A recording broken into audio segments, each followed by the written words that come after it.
एक व्यक्ति आए हमारे पास, उन्होंने कहा कि भगवान से मिलने का क्या कोई सूत्र होता है या नियम होता है। हमने कहा हाँ। तो उसने कहा अरे मैथ लगाते हैं तो उसमें सूत्र रहता है, तो सूत्रों के हिसाब से सवाल को हल किया जाता है। तो ईश्वर को पाने के लिए भी क्या सूत्र होता है। हमने कहा बिल्कुल आप सही पहचाने, सूत्र होता है, नियम होता है। जैसे सवाल को हल किया जाता है उसी तरह ईश्वर को पाने के लिए, भगवान को पाने के लिए सूत्र होता है, नियम होता है। उसने कहा ये नियम कौन सा है, हमें तो पता नहीं है। हमने कहा आपको पता है, आपको बहुत बार बताया गया है, लेकिन आप जो है उस पर विचार नहीं करते हैं। उस सूत्र के हिसाब से जो है आप चलते नहीं हैं तो ईश्वर मिलते नहीं हैं, और जब उस सूत्र को करेंगे तो भगवान मिल जाएंगे। उसने कहा कैसे। हमने कहा मैं आपको बताता हूं। मित्रों, भगवान को पाने के लिए कहा गया है काम। पहला सूत्र है काम। क्रोध, लोभ, मोह, अहंकार, यानी बहुत इसके जो है डिफिनेशन किया गया है। इसको इस सूत्र के अनुसार जब चलेंगे तो ईश्वर मिल जाएंगे, भगवान मिल जाएंगे। हम और आप जो है क्या इसको करते हैं? नहीं करते हैं। हम कहते हैं कि ये केवल कहने वाली बात है, ईश्वर केवल कहने वाली बात है, दिखाई देने वाले नहीं है। कोई कहता है ईश्वर कभी कोई नहीं देख सकता, या ऐसी भ्रांतियां फैली हैं, और शास्त्र को कहते हैं ये सब बकवास है। मित्रों, क्या आपने कभी उस शास्त्र को जो कहते हैं कि ये बकवास है, क्या कभी उस नियम को कभी फॉलो आपने किया है? अरे फॉलो करके देखिए, अगर काम न करे ना तब आप कहिएगा, लेकिन हम और आप उस नियम को तो फॉलो ही नहीं करते हैं। उस सूत्र को तो हम याद तो कर लेते हैं, लेकिन उस सूत्र के अनुसार उस सवाल को हल नहीं करते हैं। यानी ईश्वर को कैसे पाना है उस सूत्र के हिसाब से नहीं चलते हैं। मित्रों, जब हम सूत्र के हिसाब से नहीं चलेंगे तो ईश्वर नहीं मिलेंगे। क्या हम और आप काम पे विजय पा चुके हैं? ईश्वर को पाने के लिए काम पे विजय प्राप्त करना चाहिए। क्या हमारा क्रोध हमारे बस में है? क्या हम क्रोध पे विजय प्राप्त कर चुके हैं? क्या हमारे अंदर से मोह समाप्त हो चुका है? क्या हम लोभी नहीं है? हमारे अंदर से लोभ समाप्त है? क्या हम जो ईर्ष्यालु नहीं हैं? क्या हम दूसरों को देखकर हमें जलन नहीं होती है? क्या हम ईश्वर के बारे में मन और बुद्धि की कल्पना नहीं करते हैं? मित्रों, हम विश्वास नहीं करते हैं। हम इस सूत्र को फॉलो नहीं करते हैं और कहते हैं कि शास्त्र में लिखी हुई बातें हैं, इससे क्या मतलब। हम जो है शास्त्र को दोषी देते हैं, हम जो है साधु संतों को दोषी मानते हैं, लेकिन हम खुद करते नहीं। यही प्रश्न अर्जुन जी ने भगवान से, कृष्ण से कहा कि हे केशव, तुम तो कह रहे हो कि मैं सर्वत्र हूं, लेकिन दिखाई क्यों नहीं देते हो? तो भगवान कहते हैं अर्जुन, माया का पर्दा इसलिए मैं दिखाई नहीं देता हूं। मित्रों, आज मैं बता ही देता हूं कि माया असल में है क्या। लोग इसके बारे में अलग अलग कल्पना करते हैं। भगवान कहते हैं कि अर्जुन, माया का पर्दा इसलिए मैं दिखाई नहीं देता हूं।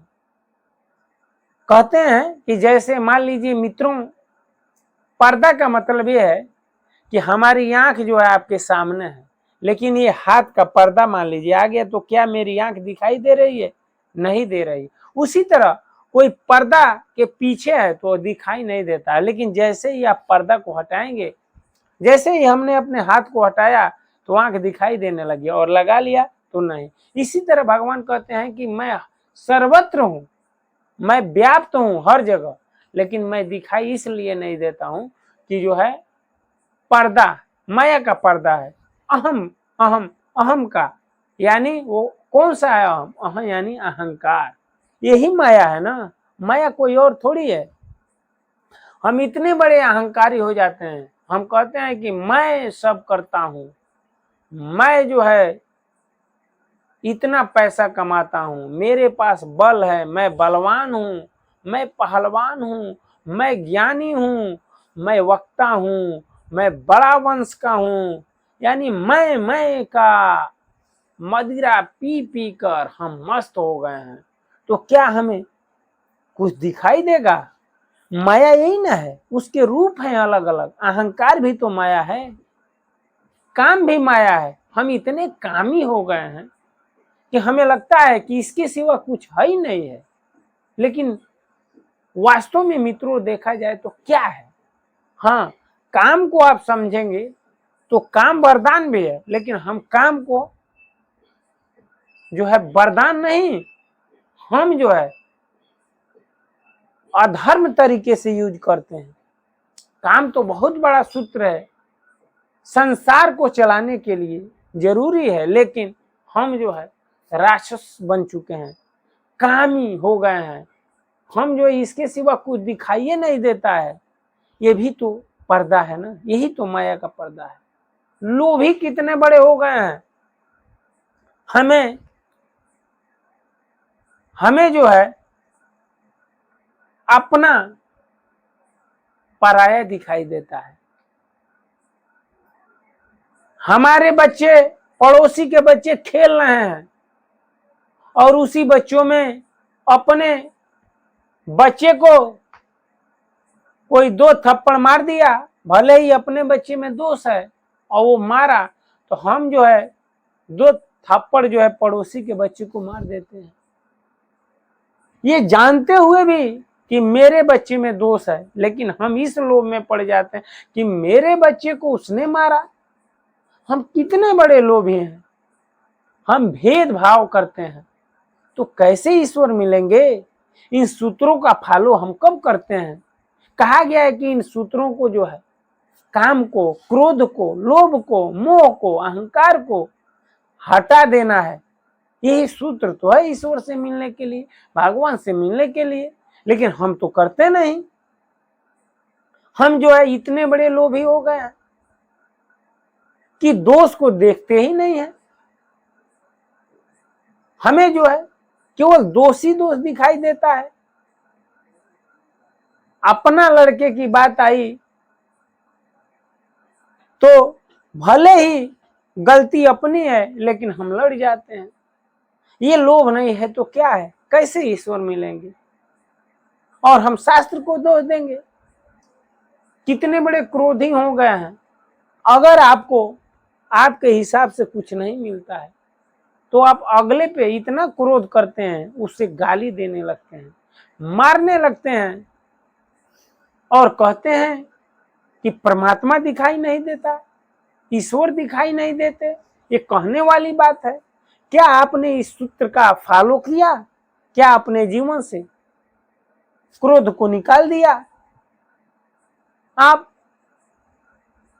कुछ कमाते हैं, कुछ अच्छा करते हैं तो अहंकार करते हैं कि मेरे जैसा कोई नहीं है, मैं बहुत बड़ा धनवान हूं, मैं बहुत बड़ा बलवान हूं। लेकिन क्या जानते हैं कि इसके मेन स्रोत कहां से है? ईश्वर से है। हम कमाते हैं तो हम अपनी बुद्धि विवेक लगाते हैं, लेकिन ये बुद्धि विवेक कौन दिया है? भगवान तो ही दिए हैं। कहते हैं हम बलवान हैं, तो बल हमें कहां से आता है? उस परमात्मा से आता है। लेकिन हम अपने आप को कहते हैं कि हम बलवान हैं, इस बात का अहंकार कर लेते हैं। हमें जो है बात बात में दूसरे से ईर्ष्या होती है। हमारे ही साथ का कोई है और हमें सफलता नहीं मिलती, उसको सफलता मिल जाती है तो हम उससे द्वेष करते हैं, हमें उससे ईर्ष्या होती है और कहते हैं कि ईश्वर नहीं मिलते, भगवान नहीं मिलते। ये लिखी हुई बातें हैं, हम जो है शास्त्र को दोषी देते हैं। तो मित्रों, हम और आपने उस सूत्र को अपने जीवन में अपनाया नहीं, उस सूत्र का फॉलो नहीं किया और कहते हैं कि शास्त्र में लिखी हुई बातें हैं, शास्त्र दोष है, ईश्वर नहीं मिला जा सकता। मित्रों, ईश्वर से मिलना तो दूर की बात है, ईश्वर से मिल लेंगे, उनसे बातें करेंगे, उनके साथ हंसी मजाक भी आप कर सकते हैं। आप ऐसा करिए तो भगवान के साथ आप भोजन कर सकते हैं, भगवान के साथ आप विहार कर सकते हैं। लोगों ने किया है, लेकिन हम और आप नहीं करते हैं। उन लोगों ने उस सूत्र का फॉलो किया, उस नियम से चले, तो भगवान उनसे मिले, हंसे। जो बातें हम लोगों ने पूछा, ईश्वर ने बताया, हमने ऐसा नहीं किया तो हमको नहीं मिल रहा है, और कहते हैं कि लिखी हुई बातें हैं। मित्रों, क्या ईमानदारी से बताइए कि हम और आपने ऐसा किया? नहीं किया, ना करते हैं, और बहुत बड़ी बड़ी बातें करते हैं। हम बहुत बड़े ज्ञानी मानते हैं कि हम ज्ञानवान हैं, हम इस अहंकार में जीते हैं कि हमारा कुल बहुत उत्तम है, हम बड़े समुदाय से आते हैं, हमारे पिता इंजीनियर हैं, डॉक्टर हैं, वकील हैं, इसका अहंकार कर बैठते हैं। तो क्या भगवान मिलेंगे? क्या आप बाइक चलाना हो तो बाइक की चाबी ना रहे, ऑन नहीं करेंगे तो क्या चलेगी? नहीं चलेगी। पेट्रोल ना रहे तो क्या चलेगी? नहीं चलेगी। हवा न है, टायर ना हो तो क्या चलेगी? नहीं चलेगी। उसी तरह मित्रों, ईश्वर से मिलने का जो रूल है, जो नियम है, अगर आपसे नहीं हो पा रहा है तो कैसे मिलेंगे? मित्रों, उस व्यक्ति को हमने समझाया, बताया, जिसने हमसे प्रश्न किया था कि क्या भगवान से मिलने का कोई सूत्र है, कोई नियम है? हमने बताया, हाँ, यही सब उनको हमने बताया। वो तो पहले बहुत हट किए, बहुत बहस किए, लेकिन लास्ट में वो माने कि नहीं नहीं, ये बातें सही है। उन्होंने कहा कि क्या आप करते हैं? हमने कहा, मैंने कब कहा? हमने उस नियम को पढ़ा, उस पर चलने का प्रयास करते हैं, लेकिन हम दोष तो नहीं देते कि भगवान नहीं है, उनसे नहीं मिला जा सकता। हाँ, हम ये कहते हैं कि उस नियम को 100% फॉलो हम अभी नहीं कर पा रहे हैं, इसलिए ईश्वर से हम नहीं मिल पा रहे हैं। लेकिन हम झूठ मूठ का झगड़ा नहीं करते हैं, झूठ मूठ का आडंबर नहीं फैलाते कि ईश्वर से मिलने कहने वाली बातें हैं। मित्रों, आप भी इस नियम का फॉलो करिए, ईश्वर जरूर मिलेंगे। ईश्वर को से आप मिल सकते हैं, जुड़ सकते हैं, लेकिन इसके लिए आपको ये कार्य करना होगा। ऐसा नहीं है कि सतयुग में मिलेंगे, द्वापर में मिलेंगे, त्रेता में, अरे कलयुग में भी मिलेंगे, हर युग में मिलेंगे। बस उस नियम, उस सूत्र का फॉलो करें। मित्रों, उम्मीद करता हूँ ये वीडियो अच्छा लगा होगा। अच्छा लगा होगा तो कमेंट में जरूर बताइएगा कि आपको क्या अच्छा लगा। आज इस वीडियो में इतना ही, अगले वीडियो में फिर मिलते हैं। तब तक के लिए हरे कृष्णा, राम राम जी, नमस्कार, प्रणाम।